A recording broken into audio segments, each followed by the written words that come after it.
किसी ने बड़े कमाल की बात कही है कि दो लोगों से जिंदगी में हमेशा सीखना। सबसे पहले उनसे जो सफल हुए हैं ताकि सीख पाओ कि क्या करना है, और दूसरा उनसे जो असफल हुए हैं ताकि सीख पाओ कि क्या नहीं करना है।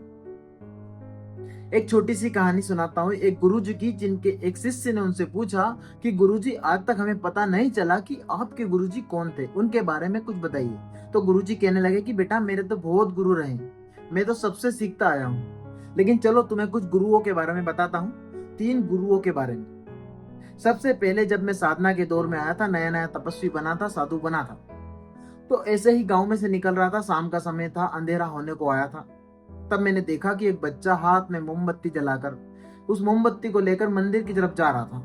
तो मैंने सोचा चलो इससे पूछते हैं, इसको अपने ज्ञान का प्रदर्शन करके बताते हैं। मैंने उसे बुलाया और पूछा कि बेटा, जब तुम घर से निकले हो मोमबत्ती हाथ में लेकर के, तो ये बुझी भी होगी, फिर तुमने इसे जला लिया होगा। उसने कहा हाँ जी हाँ जी। तो बेटा मुझे बताओ कि ये ज्योति, ये प्रकाश, ये रोशनी आई कहां से। लड़के ने तुरंत फूंक मारी, मोमबत्ती को बुझाया और मुझसे पूछा कि बाबा, आपके सामने से बुझाया, मुझे बताओ कि वो ज्योति, प्रकाश, रोशनी कहाँ गई, आपने उसे जाते हुए देखा। मेरा सारा अहंकार चकनाचूर हो गया। मैं जिस ज्ञान पर घमंड कर रहा था वो नष्ट हो गया। छोटे से बच्चे ने मुझे समझा दिया कि ज्यादा भी ज्ञानी बनने की आवश्यकता नहीं है। उस बच्चे ने मेरे सवाल का मेरे ही अंदाज में जवाब दे दिया। कुछ महीनों बाद ऐसे ही मैं अपने भ्रमण पर निकला हुआ था, तालाब के पास से जा रहा था, तो मैंने देखा कि एक कुत्ता वहां पर पानी पीने का प्रयास कर रहा है, लेकिन अपनी परछाई से डर करके वापस भागकर पीछे आ रहा है। वो जाता, उस परछाई को देखता और डरता कि शायद दूसरा कुत्ता भौंकता है, वापस आ जाता। ये करता चला जा रहा था। वहीं रुका रहा मैं, उसी तालाब के किनारे, ये देखने के लिए कि ये करेगा क्या। 10-12 बार जब उसने ऐसा कर लिया, तो अंत में वो थोड़ा पीछे गया, दौड़ा, भागा, छलांग लगाई और तालाब में कूद गया। बड़ी देर से प्यासा था, प्यास बुझाना चाहता था। तालाब में जाकर के उसने पानी पी लिया और मस्ती में मगन होता हुआ, झूमता हुआ बाहर आया। उस दिन मैंने सीखा कि जीवन में डर आएगा, डर लगेगा, लेकिन आपने अगर अपना साहस दिखा दिया, कमाल कर दिखाया, तो बस डर छू मंतर। और एक बार तो कमाल हो गया।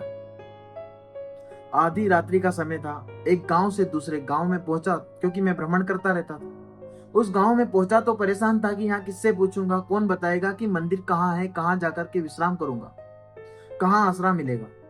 तभी मैंने देखा कि एक व्यक्ति, एक कारीगर जो था, वो दीवार को तोड़ने का काम कर रहा था। मैं पहुंचा उसके पास और बहुत सहज भाव से उससे पूछा कि भाई साहब, कारीगर जी, थोड़ा बता दीजिए इस गांव का मंदिर कहाँ है, मुझे वहां जाकर विश्राम करना है, काफी दूर से चला आ रहा हूँ, काफी देर से चला आ रहा हूँ। तो व्यक्ति हंसने लगा कि मैं कारीगर नहीं हूँ, मैं तो चोर हूँ, ये दीवार तोड़कर रास्ता बना रहा हूँ, चोरी करने जा रहा हूँ। मैंने कहा चला ठीक है, जो भी हो मुझे बता दो मंदिर कहाँ है। उसने कहा मंदिर के तो अब दरवाजे बंद हो गए होंगे, सुबह ही खुलेंगे, चलो मेरे साथ, मेरे घर पर, अगर आपको रुकने में आपत्ति ना हो। मैं चोर हूँ, पहले ही बता रहा हूँ। मैं उसके घर चला गया। बड़ा भोला इंसान था, लेकिन चोरी करता था। उसी समय मेरी तबीयत खराब हो गई, तो मैंने उससे कहा कि मैं 3-4 दिन यहाँ विश्राम करना चाहूंगा। उसी के घर पर रहा। जब भी वो चोरी करने जाता था तो प्रार्थना करके जाता था कि आज चोरी हो जाए। 2-3 रात्रि तो उसने चोरी नहीं की। उदास मन से नहीं आता था, बल्कि उस भाव से आता था कि कल चोरी कैसे करूंगा।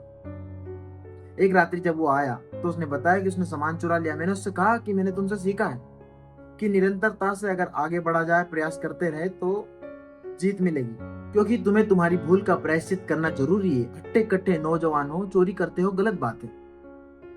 उसने कुछ नहीं कहा। अगले दिन सच में मैंने राजा के दरबार में जाकर उसके बारे में बता दिया। राजा ने उसे बुलाया और शायद राजा ईमानदारी से प्रसन्न हो गए। राजा ने उसे सजा नहीं दी, उसे एक और अवसर दिया जीवन में सुधरने का। उस दिन के बाद शायद उसने चोरी छोड़ दी। मैं तो वो गांव छोड़कर आ गया, लेकिन ऐसे मेरे कई गुरु हैं। ये 3 गुरु मुझे याद आते हैं, जो जीवन में बार बार अच्छी बात सिखाते हैं। एक बार फिर से वही बात कहना चाहता हूँ कि जिंदगी सबसे बड़ी गुरु है। लाइफ से बड़ा कोई टीचर नहीं। लाइफ हर दिन आपको लेसन्स देती रहती है, सिखाती रहती है। अगर आप सीखते रहेंगे और उन पर विचार करते रहेंगे, तो आगे पक्के से बढ़ते रहेंगे।